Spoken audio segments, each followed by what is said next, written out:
Bonjour à tous, Fabien alias Activator Web. J'espère que vous allez bien. J'ai décidé cette fois de créer une série consacrée à la création d'une API, donc avec Node.js, Express et MongoDB. Dans cette nouvelle série de tutoriels, nous verrons comment construire une API avec le runtime Node.js, le framework Express et le gestionnaire de base de données MongoDB.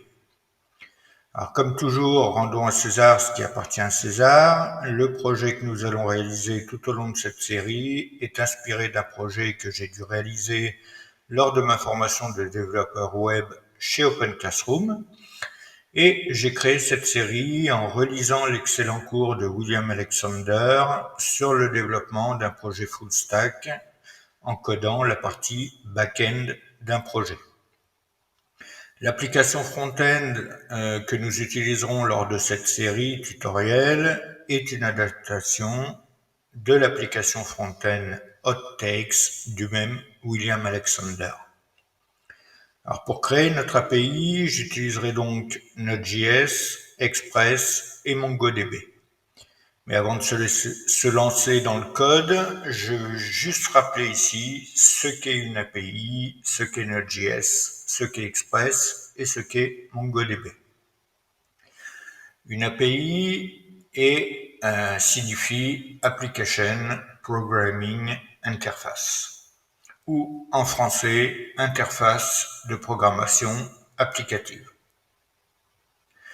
Une API permet d'exposer sur le web ou sur un réseau local d'entreprise un catalogue de fonctionnalités issues d'une application ou encore des contenus en provenance d'une base de données ou d'un système de fichiers. L'objectif, c'est de permettre à des systèmes tiers d'accéder à ces fonctionnalités et ces contenus. Node.js est une plateforme de développement. Elle permet aux développeurs de créer des applications côté serveur avec JavaScript. Son utilisation des entrées-sorties non bloquantes permet de construire des applications modulaires et asynchrones. Il permet de créer des applications rapides et efficaces et facilement évolutives au fur et à mesure de leur développement. Node.js est également fourni avec des outils permettant de gérer les dépendances, d'exécuter des tests unitaires et de compiler les données. Son gestionnaire de paquets NPM est très facile à utiliser et nous disposons ainsi de plus d'1 million de paquets en open source que nous pouvons utiliser pour développer nos applications. Express est un framework back-end Node.js. Express.js, plus souvent nommé Express, est un framework back-end Node.js minimaliste et rapide qui offre des fonctionnalités et des outils robustes pour développer des applications back-end évolutives. Express permet de bénéficier de fonctionnalités avancées et simplifiées pour un serveur Node.js, ainsi qu'un système de routage très facile à mettre en œuvre. Avec Express, nous mettrons en place des middleware qui sont des codes nous permettant d'interférer avant ou après une requête client. Le système de routage Express est un système robuste et puissant, intégré dès le départ. Il nous permettra de gérer la structure de notre application facilement. MongoDB est une base de données NoSQL orientée documents. Elle se distingue des bases de données relationnelles par sa flexibilité et ses performances. Contrairement à une base de données relationnelle SQL traditionnelle, MongoDB ne repose pas sur des tableaux et des colonnes. Les données sont stockées sous forme de collections et de documents. Les documents sont des paires de valeurs clés servant d'unités de données de base. Les collections, quant à elles, contiennent des ensembles de documents et de fonctions. Elles sont l'équivalent des tableaux dans les bases de données relationnelles classiques. Mais nous verrons cela par la suite. Nous utiliserons pour connecter notre API à MongoDB le module Node.js Mongoose. Mongoose est un package Node.js qui servira de passerelle entre Node.js et la base de données MongoDB. Mongoose dispose de plusieurs fonctionnalités nous permettant d'implémenter notre CRUD. Alors, nous avons, comme toujours, pour créer un projet, un pitch. Je vais donc voir avec vous ce pitch. Le pitch du projet est donc: un prospect vous a contacté car il aimerait savoir si vous êtes capable de lui fournir une application web recueillant les avis de consommateurs de bière. Cette application s'appellera Beer Paradise.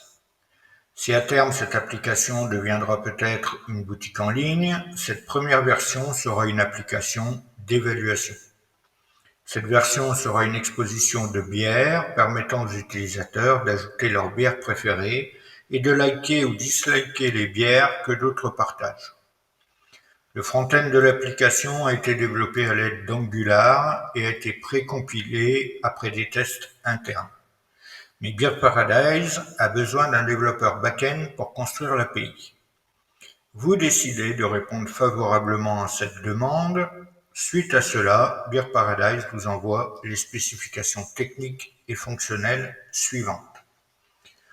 Donc, le contexte du projet: afin de connaître les bières les plus plébiscitées par les consommateurs, l'entreprise souhaite dans un premier temps créer une application web où les utilisateurs pourront ajouter leurs bières et également liker ou disliker les bières ajoutées par les autres.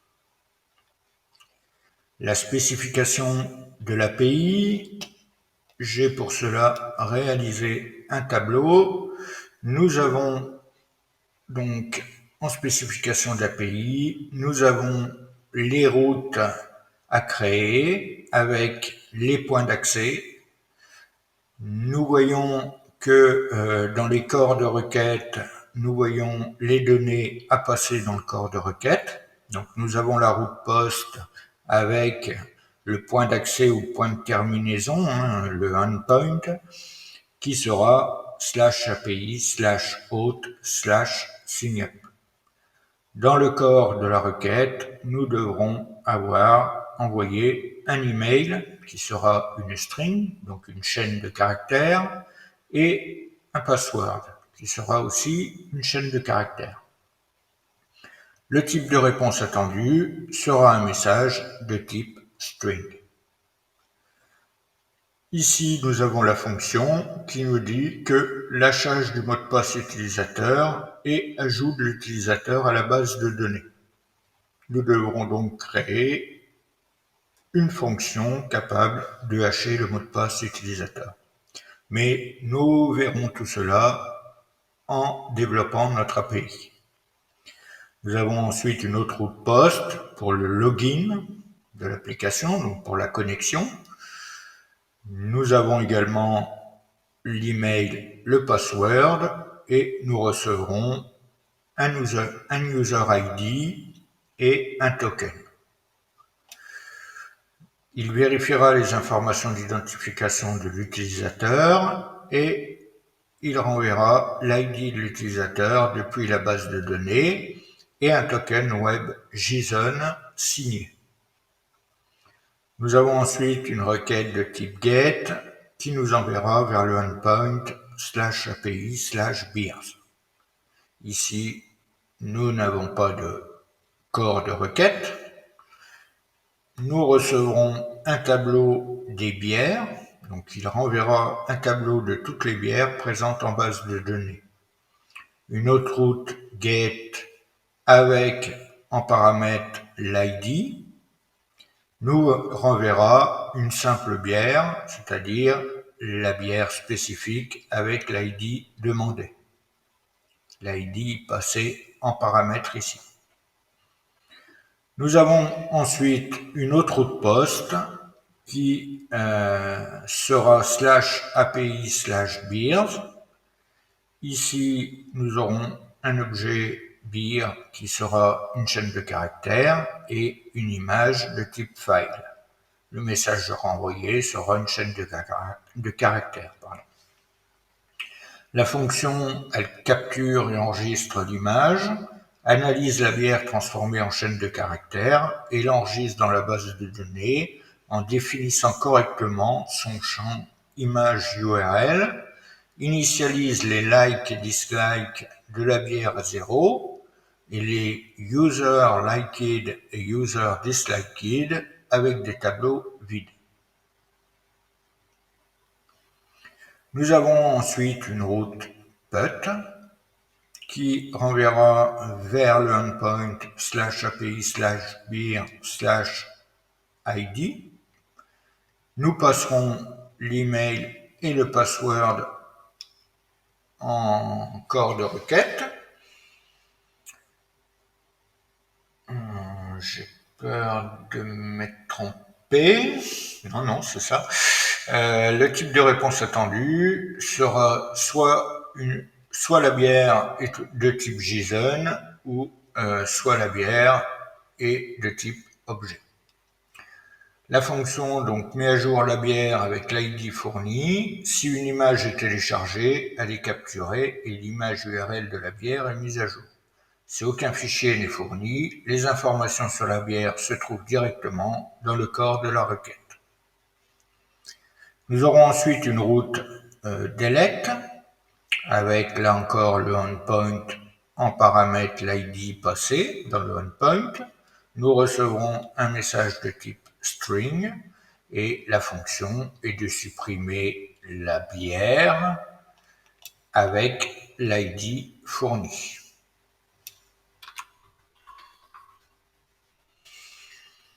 Nous avons ensuite une route post qui a comme endpoint /API/beer/ID/like. Ici, on définit le statut like pour l'user ID fourni. Si like égale 1, l'utilisateur aime la bière. Si like égale 0, l'utilisateur annule son like ou son dislike.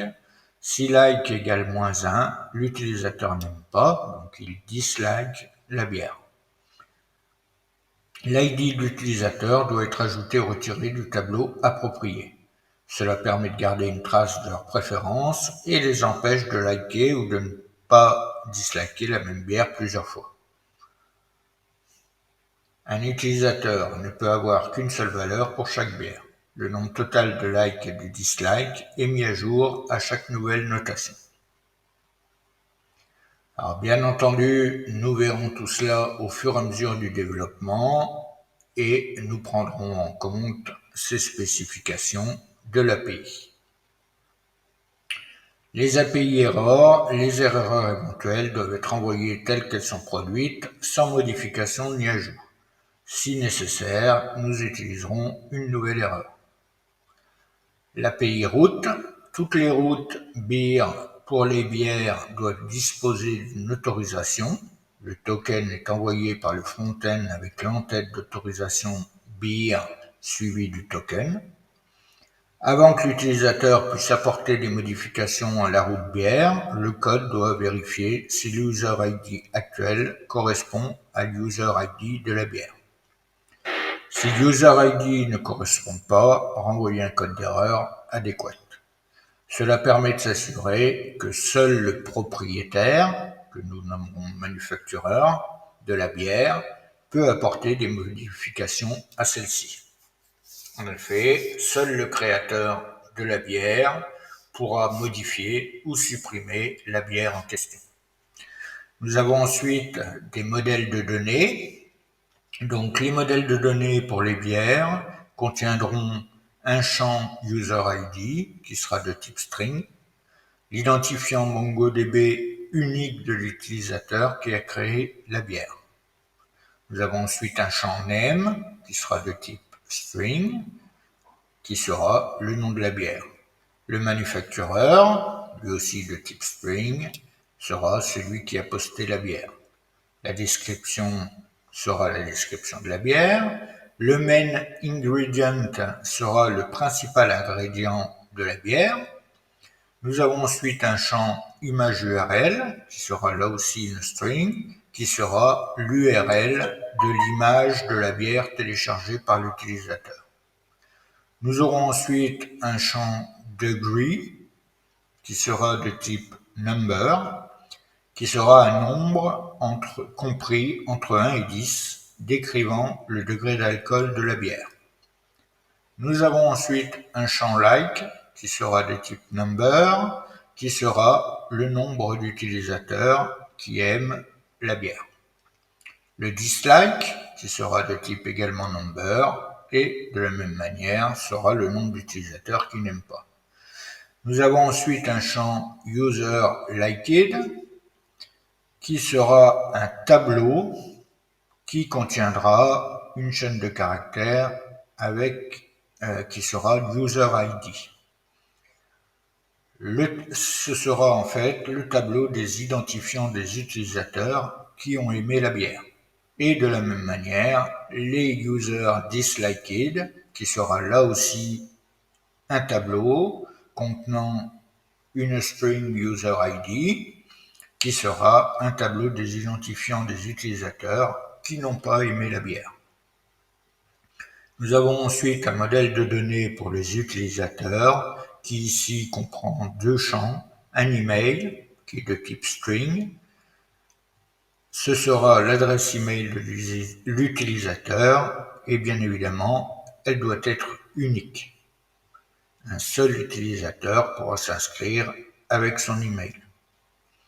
Et nous avons ensuite un champ password qui sera de type string, qui sera le mot de passe de l'utilisateur haché.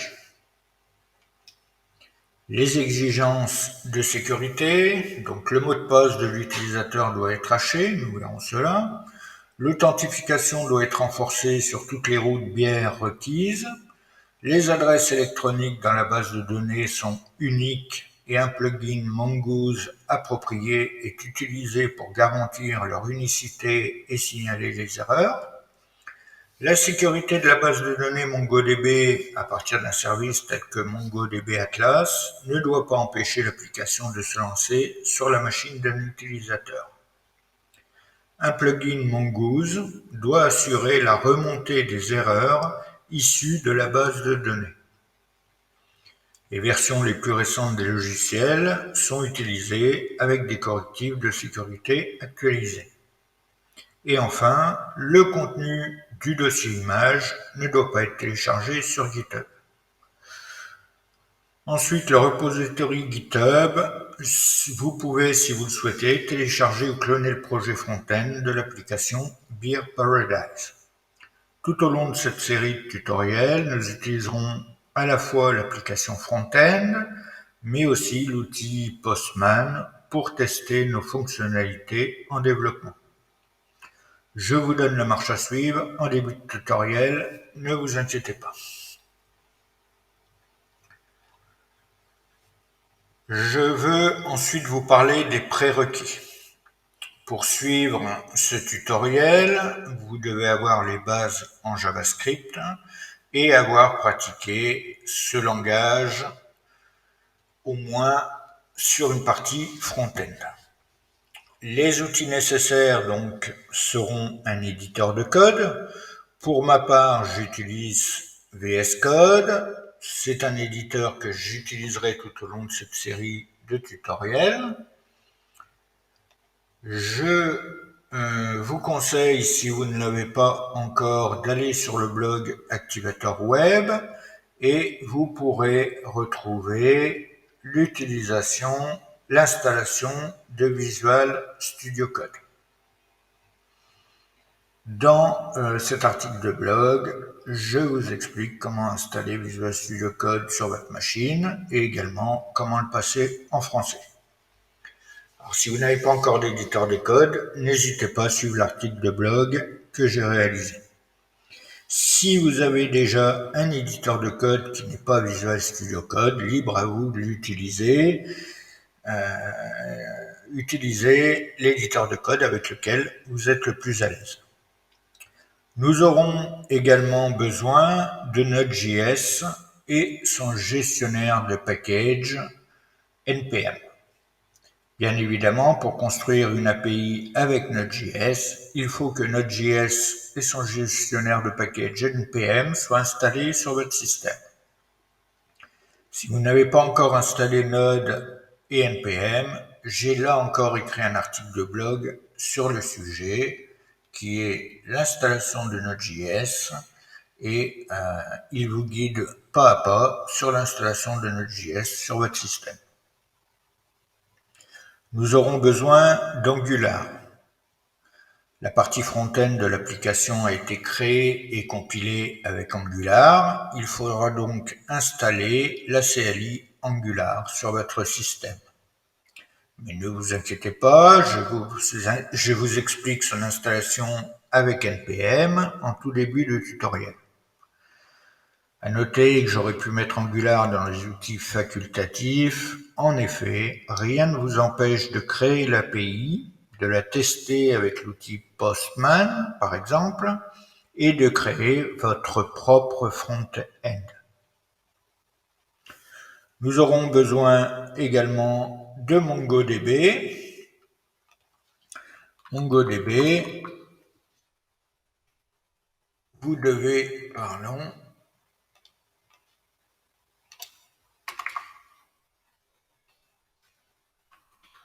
vous devez avoir un compte chez MongoDB, donc n'hésitez pas à créer un compte. Là aussi, j'ai écrit un tutoriel sur le sujet qui doit être Mongo.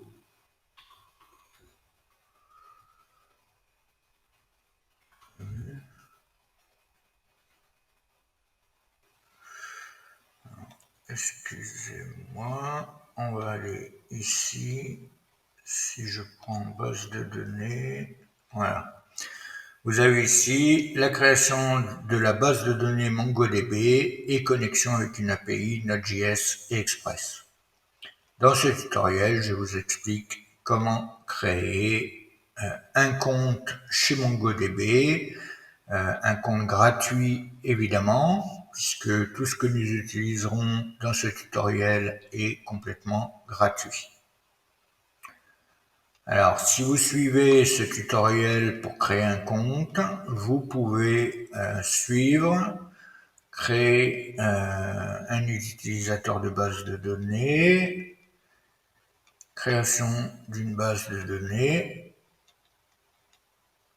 et vous pouvez vous arrêter au chapitre qui s'intitule « Connexion depuis l'éditeur de code VS Code ». Ceci, nous le ferons ensemble lors de la création et le développement de notre API. Je ne vais pas revenir sur ce tutoriel pendant la série puisque j'ai déjà écrit cela pour ça.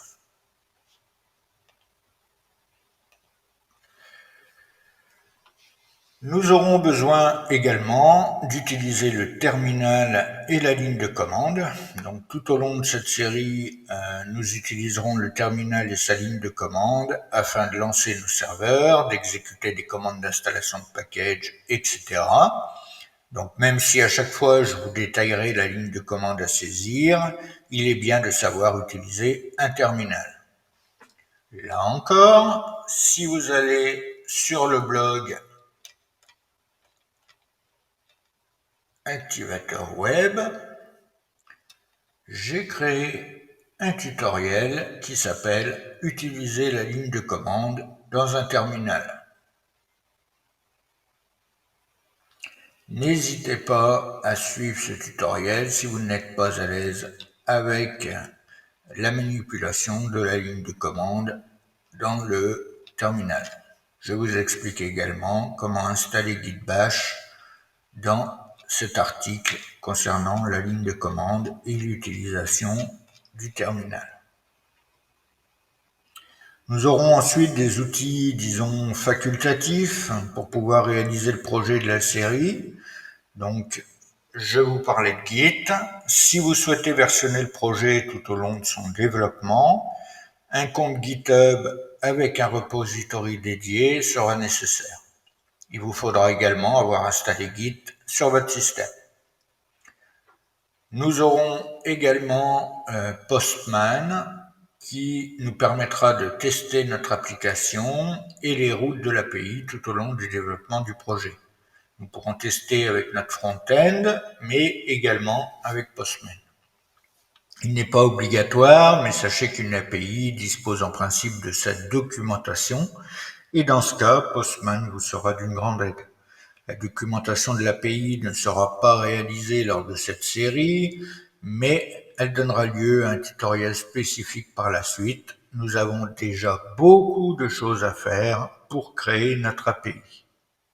Avant de commencer à coder notre API, je vous montre l'application front-end telle qu'elle a été créée. Alors ici, évidemment, le back-end est créé également. Mon serveur back-end est lancé, mon serveur front-end est lancé. Donc nous aurons une application de bière où chaque bière sera présentée. Nous avons la possibilité d'ajouter une bière avec, nous l'avons vu, les champs requis, nom, manufacturer, description, une image, le main ingredient qui est l'ingrédient principal, le degré d'alcool qui sera entre 1 et 10, et voilà pour la création. Ensuite, nous avons pour chaque bière la possibilité d'aller sur cette bière. Nous avons la possibilité de disliker la bière ou de liker la bière. Nous voyons qu'ici, nous avons uniquement un bouton back, puisqu'ici, je ne suis pas le créateur de cette bière. En revanche, si je vais sur cette bière-ci, là, je suis le créateur de la bière. J'ai donc un bouton pour modifier ma bière ou un bouton pour supprimer ma bière. Bien évidemment, ici, je suis connecté, mais lorsque j'arriverai sur mon application front-end au départ, j'aurai la possibilité de m'inscrire avec la fonction signup ou de me loguer avec ma fonction login. Voilà le projet que nous allons faire. L'application front-end est créée, nous avons juste à la cloner, mais beaucoup de travail nous attend pour créer notre API avec Node.js, Express et MongoDB. Voici pour l'introduction de cette série de tutoriels consacrés à la création d'une API avec Node.js, Express et MongoDB. Nous pouvons maintenant commencer à ouvrir notre éditeur de code et se lancer dans la réalisation de ce projet.